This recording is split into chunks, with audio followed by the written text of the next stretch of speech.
Welcome to the Real News Network. I'm Paul Jay in Baltimore.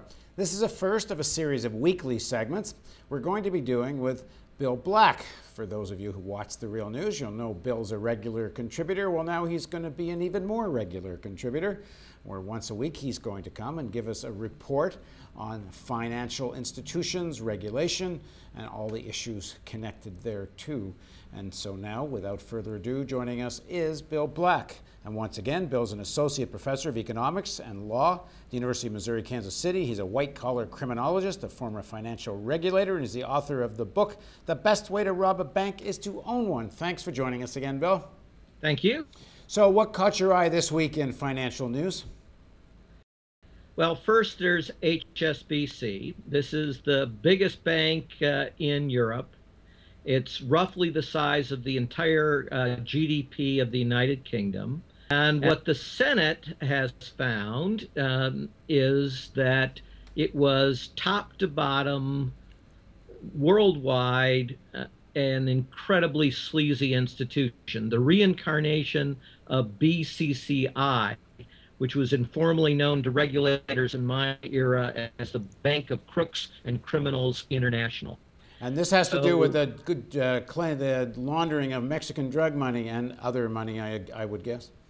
Yeah, massive laundering of Mexican drug cartel money. Not only the laundering of money to aid Iran in its nuclear program. That's assuming there is one, but go on. But the aid to Sudan as well, and North Korea. And they not only laundered the money, they stripped information off of the files that would indicate that these were illegal transfers to make it very difficult for the government to spot it. Now, yeah, go on. All of the people who did this ended up being promoted to incredibly senior positions. A couple of them resigned during the Senate hearing from their positions, but not from their salaries. And we learned that the Office of the Comptroller of the Currency, which was supposed to be regulating big chunks of these operations, documented these violations over 6 years and took no meaningful enforcement action to prevent the problem. Now, Wachovia was previously found to have laundered money. This is by memory, not reading any research here. Am I right about that? And there's been accusations that this laundering of Mexican cartel money, drug cartel money, goes fairly far throughout the American banking system. What do we know about all this? Well, we don't know all that much about it. There's enormous speculation, but the reason we don't know as much as we should is why are we relying on the Senate to do the investigation? I mean, the Senate has its staff of 6 or 7 people that it was able to allocate for several months to do this investigation. The U.S. banking regulators have several thousand investigators who are supposed to be doing this full-time and be absolutely expert in it. So what we're really learning is not just about the banks, but how deeply in bed the banks are with the regulators. And one humorous but disastrous note out of HSBC, one of the most senior people in the organization who was repeatedly involved in creating these violations of law in ways that are potentially very dangerous. And by the way, a huge tie with Saudi Arabia was executive who had close ties to Al-Qaeda, is that he went to the Senate and he apologized for his intemperate memos to his subordinates. So he seemed more concerned about social tact than this incredible thing that he had done to the world. And what's happening to them now that it's been revealed they've been laundering drug money? What are the consequences? Well, presumptively the Office of the Comptroller of the Currency is embarrassed enough that it's going to have to do large dollar fines that, of course, will be trivial compared to the violations and such, but there's no indication that anyone is about to be prosecuted for these incredibly clear violations of law with deliberate cover-ups that are well documented in the file. And indeed, because the Office of the Comptroller of the Currency has sat on these things for so many years, the statute of limitations has probably run on a number of these offenses. And these are themes picked up by the second thing that caught my interest in terms of the financial world this week. Yeah, go ahead. And that is the publication of Borofsky's book on bailout. Borofsky was SIGTARP, and that's, of course, a Washington acronym for Special Inspector General of the Troubled Assets Relief Program, also called TARP.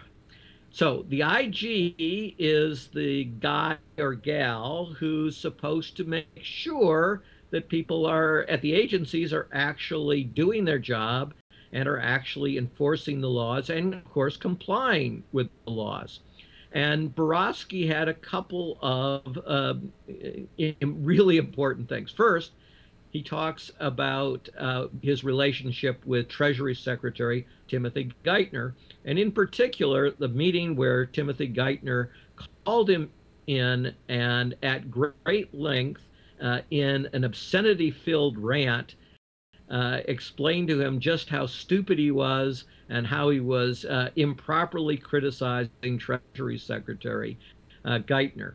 So Geithner, who can never find himself the way to use the F word, the 5-letter one you can use in polite company called fraud, was very happy to use the other F word, apparently dozens of times within the course of this rant. And of course, the complaint that Geithner had against Borofsky is that Borofsky was making public his criticisms of Treasury and the implementation.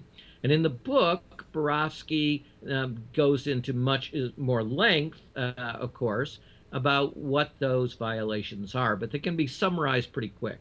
Yeah, go ahead. First, the regulators were absolutely in bed with the industry. That isn't a suspicion, that isn't an exaggeration.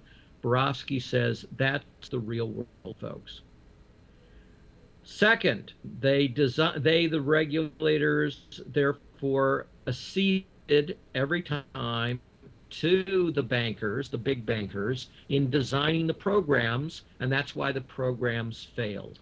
So these are the programs that were designed like HAMP to help homeowners in foreclosure problems. Borofsky says the whole effort was a disaster, and was a disaster for understandable reasons that they warned Treasury about, and Treasury did nothing because Treasury, the big banks, wanted the program to fail in that manner. Third, that there have been no significant prosecutions. Borofsky says the only prosecution of a CEO that was successful was because his office made the criminal referral. So again, the regulators fail utterly to make the criminal referrals. The Special Inspector General for TARP makes the criminal referral, and a large but fairly obscure mortgage bank, they find, of course, when they actually look, widespread fraud in the elite ranks, and they get convictions. Borofsky says, however, that they are very unlikely to get any other prosecutions. The statute of limitations is becoming a real problem, and that without the help of the regulators, the prosecutors neither have the will nor the ability to make the cases against the elites, and soon it'll be too late because the running of the statute of limitations. So very discouraging news. And here's the interesting thing.